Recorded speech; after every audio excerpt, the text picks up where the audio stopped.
کہتے ہیں مفتی صاحب اگر کسی سے زنا ہو جائے اور بعد میں اسی لڑکی سے نکاح کر لیں تو جائز ہے یا جی جائز ہے، لیکن زنا بہت بڑا جرم ہے، بہت پھیل رہا ہے معاشرے میں، بہت پھیل رہا ہے۔ اور یہ دیکھو زنا مردوں سے نہیں پھیلتا، عورتوں سے پھیلتا ہے، خوب سمجھ لیں۔ زنا مردوں سے نہیں پھیلتا، زنا کس سے پھیلتا ہے؟ عورت سے۔ مردوں کی ہمیشہ سے نیچر رہی ہے عورت کی طرف مائل ہونا، بہت کم ہوتے ہیں جو اپنے آپ کو بچاتے ہیں، لیکن عورت کی طبیعت میں اللہ نے حیا اور پردہ رکھا ہے، وہ مرد کو اپنے قریب نہیں آنے دیتی، اس کی طبیعت میں وہ شہوت نہیں ہے۔ لیکن جب عورت میں حیا ختم ہو جائے نا، بے پردہ ہو گئی، مردوں سے گپ شپ لگانا، اس کو جو جس کے کہتے ہیں نا بہت بولڈ ہو گئی ہیں، وہ ان میں ایک جھجک ہی ختم ہو گئی۔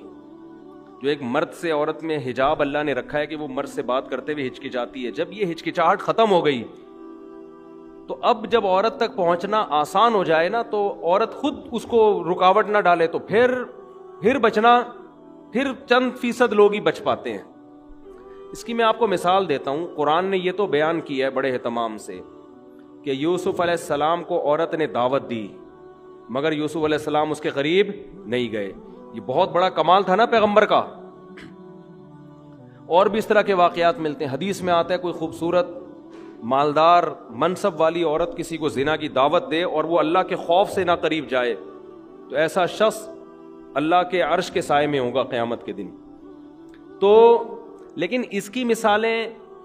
کہ مرد دعوت دے رہا ہو اور عورت بھاگ جائے، یہ کوئی بڑا کمال نہیں سمجھا جاتا۔ کمال جب سمجھا جاتا ہے جب خوبصورت عورت کسی مرد کو دعوت دے اور مرد اس دعوت کو اللہ کے خوف کی وجہ سے ریجیکٹ کر دے، کیونکہ مرد کی طبیعت مائل ہوگی، چاہے وہ میرڈ ہو چاہے ان میرڈ ہو، وہ مائل ہوگا اس کی طرف۔ لیکن ایسا اس کے برعکس نہیں ہوتا کہ مرد عورت کو دعوت دے رہا ہو،